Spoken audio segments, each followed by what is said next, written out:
देखिए साहब, जो लोग सोशल मीडिया से नहीं जुड़े, टेलीविजन नहीं देखते, अखबार नहीं पढ़ते, वो लोग समझ लो, अभी 21 तारीख से और 29 तारीख तक, 21 नवंबर से 29 नवंबर तक पूज्य बागेश्वर धाम सरकार ने सनातन हिंदू एकता पद यात्रा को प्रारंभ कर दिया।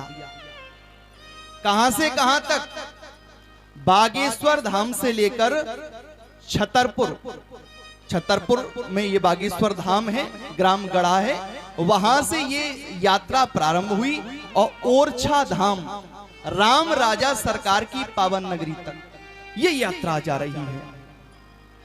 अब इस यात्रा की खास बात क्या है समझ लो।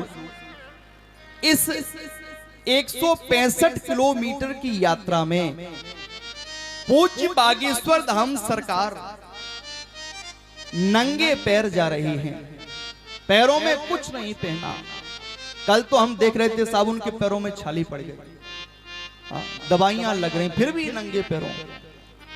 और पूरे भारत ही नहीं अपितु विश्व के इतिहास में किसी महात्मा, किसी संत, किसी सनातनी या किसी भी धर्म के प्रचारक के साथ में इतनी जनता कभी नहीं जुड़ी जितनी उनके साथ में जा रही है।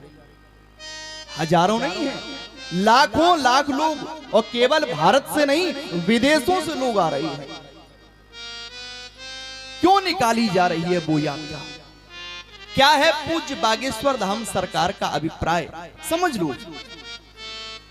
वो चाहते हैं इस सनातनी संस्कृति में जात पाति का भेद नहीं होना चाहिए। फिर बोले हमें हिंदू बनकर एक साथ हम सबको हिंदू बनकर रहना चाहिए। क्यों महाराज? हम लोग हिंदू बनकर नहीं रह रहे हैं, जात पात में बटे हैं। उसी का परिणाम है कि धीरे धीरे हम लोग नष्ट होते जा रहे हैं। क्यों? कश्मीर से हमें भगा दिया गया, और ना जाने अपने ही भारत देश में ऐसे कितने राज्य हैं जहां पर आज हिंदू अल्पसंख्यक हो गया।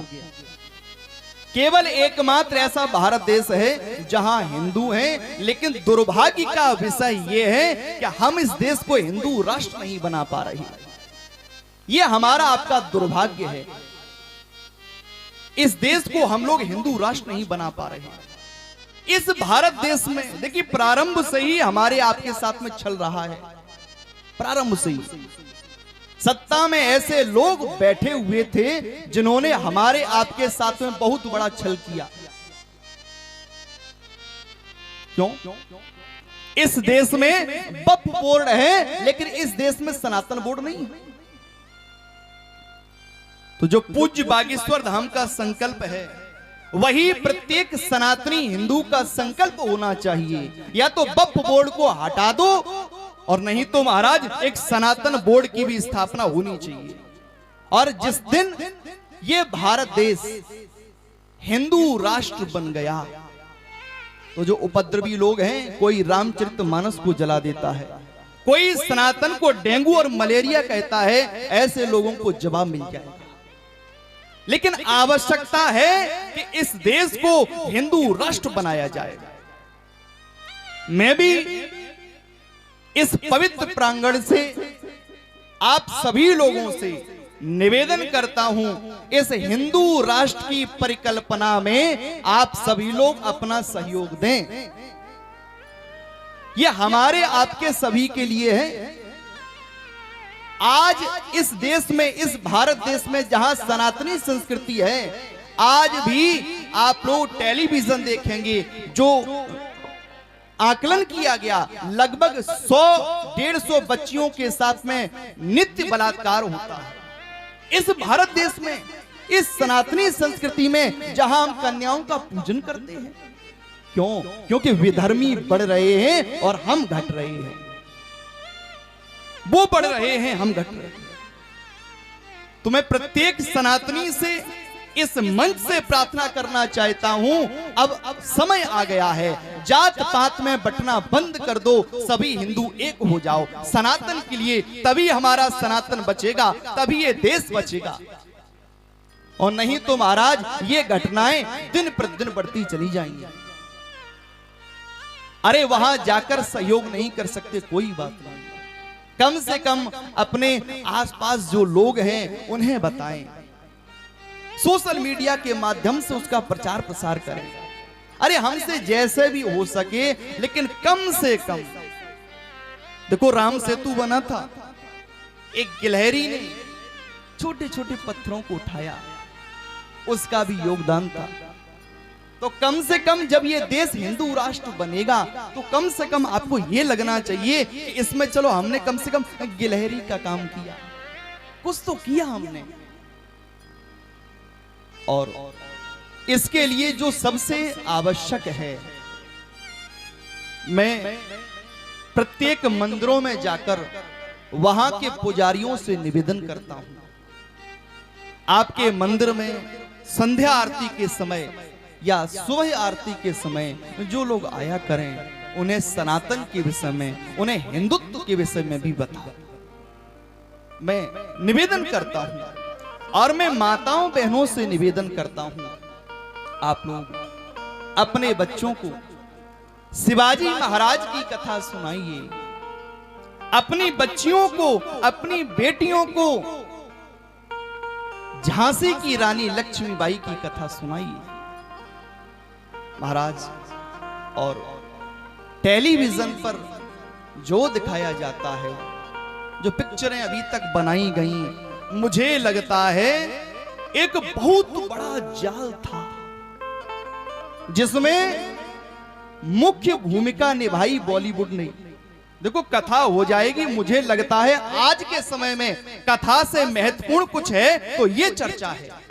आज प्रत्येक मंच से ये चर्चा होनी चाहिए, प्रत्येक सनातनी हिंदू को अब जगना चाहिए। हिंदू कायर नहीं है, लेकिन हिंदू अभी तक शांत था, लेकिन अब शांत रहने की आवश्यकता नहीं है। अब आप लोग जगिए, अब जगने की आवश्यकता है। और दुर्भाग्य का विषय यह है, मैंने गांव क्षेत्र में मंदिरों में जाकर देखा, लोग बाहर जाते वैष्णो देवी की यात्रा के लिए निकल जाएंगे, लोग उज्जैन महाकाल बाबा की यात्रा के लिए 8 दिन के लिए निकल जाएंगे, लोग खाटू श्याम चले जाएंगे, वृंदावन चले जाएंगे, हरिद्वार चले जाएंगे। आप चले जाओ, मुझे कोई आपत्ति नहीं, बहुत अच्छी बात है, अपने धार्मिक स्थल हैं, लेकिन कम से कम आपके आसपास जो गली मोहल्ले में जो मंदिर बने हैं वहां भी तो जाया करो। वहां कभी जाना नहीं चाहते, कहा बोले खाटू श्याम महाराज 8 दिन की यात्रा करके आएंगे। तुम्हारे बच्चों को क्या संस्कार मिलेंगे? बाहर जाके दान कर देते हो, सहयोग कर देते हो, और तुम्हारे गली मोहल्ले में जो भगवान ऐसे ही पड़े हैं, हाँ, उनकी छत टपक रही है, कहीं कोई व्यवस्था नहीं। कम से कम पहले अपने आसपास गली मोहल्ले के मंदिरों में जाया करो, जो आपसे सहयोग बने उन मंदिरों में दिया करो, पहले आपको फिर किसी और को। मैं यही निवेदन करता हूं, आज समय है, प्रत्येक सनातनी को, प्रत्येक हिंदू को एक होना चाहिए। तो मैं एक बात आप लोगों से कह रहा था, उसे पूरा कर दूं। जो हिंदुओं में विभाजन किया, जो सबसे बड़ा बंटवारा किया, एक बहुत बड़ा भ्रम फैलाया गया, किसके द्वारा? वो बॉलीवुड के द्वारा। बिल्कुल ध्यान से समझना मेरी बात को, बॉलीवुड के द्वारा। क्यों? अब आप बॉलीवुड का सत्य देखिए, किसी भी पुरानी पिक्चर को आप उठाकर देखिए, आप लोगों ने सभी ने पिक्चरें देखी होंगी, ऐसा कोई नहीं होगा जिसने टेलीविजन ना देखा हो, पिक्चरें ना देखी हो। उसमें ठाकुर आतंक कर रहा है, ठाकुर आतंक कर रहा है, ठाकुर सता रहा है, जो